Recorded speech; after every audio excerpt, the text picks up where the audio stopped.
प्रज्ञा, राष्ट्रवादी काँग्रेस पक्षाचं जे चिन्ह आहे घड्याळ चिन्ह, या घड्याळ चिन्हावर राष्ट्रवादी काँग्रेस शरदचंद्र पवार पक्षाचे अनेक जिल्ह्यांमधले उमेदवार उभे आहेत आणि त्या उमेदवारांना निवडून आणणं ही एक त्यांची महत्त्वाची जबाबदारी असणार आहे. खरं तर राष्ट्रवादी काँग्रेस पक्षाचे स्थानिक नेते जरी असले तरी एक महत्त्वाचा नेता म्हणून त्या ठिकाणी पोहोचणं, कार्यकर्त्यांशी सुसंवाद करणं हे एक मोठं आव्हान त्यांच्यासमोर असणार आहे. थांबवता एक महत्त्वाची अपडेट आली आहे. गटनेता निवडीचा प्रस्ताव मांडल्यानंतर दुसरा प्रस्ताव विधिमंडळ नेत्याचा मांडला गेलाय. प्रस्ताव ज्यामध्ये सर्वाधिकार सुनेत्रा पवारांना देण्यात आले, तर त्या विधिमंडळ नेता झाल्यानं सगळे संविधानिक अधिकार त्यांना देण्यात आलेले आहेत.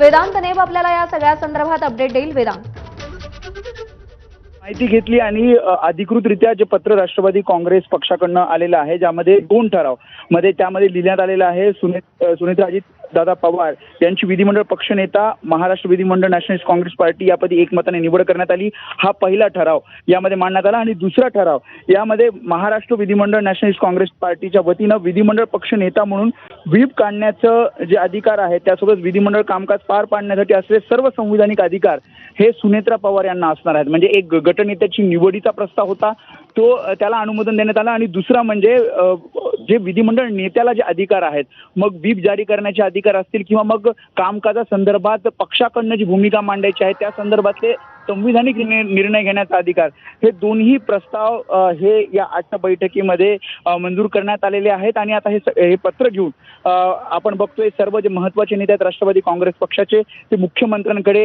गेलेले पाहायला मिळते आणि मुख्यमंत्र्यांकडनं राज्यपालांकडे सुद्धा एक पत्र या सगळ्या संदर्भातलं जाणार असल्याची माहिती पक्षाच्या नेत्यांनी दिली आहे. वेदांत, या सगळ्यामध्ये जे अधिकार, जे संविधानिक अधिकार सुनेत्रा पवारांना मिळालेले आहेत, त्या अधिकारांचं महत्त्व काय आहे? ज्या प्रकारे आपण बघितलं होतं, राष्ट्रवादी काँग्रेस पक्षाचे उपमुख्यमंत्री अजित पवार असताना जे काही अधिकार विधिमंडळाचे अजित पवारांना होते, ते सर्व अधिकार हे सुनेत्रा पवार यांना देण्यात आलेले आहेत.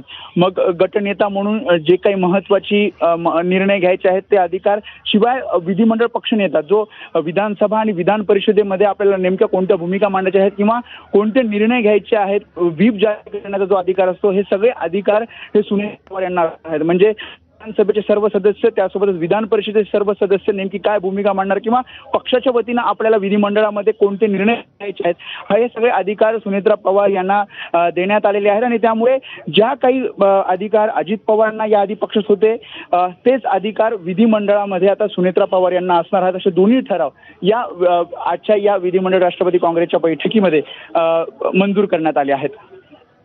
वेदांत, धन्यवाद दिलेल्या सगळ्या सविस्तर माहितीसाठी. आणि यानंतर थेट जाऊयात दत्तात्रय भरणे सध्या बोलतायत.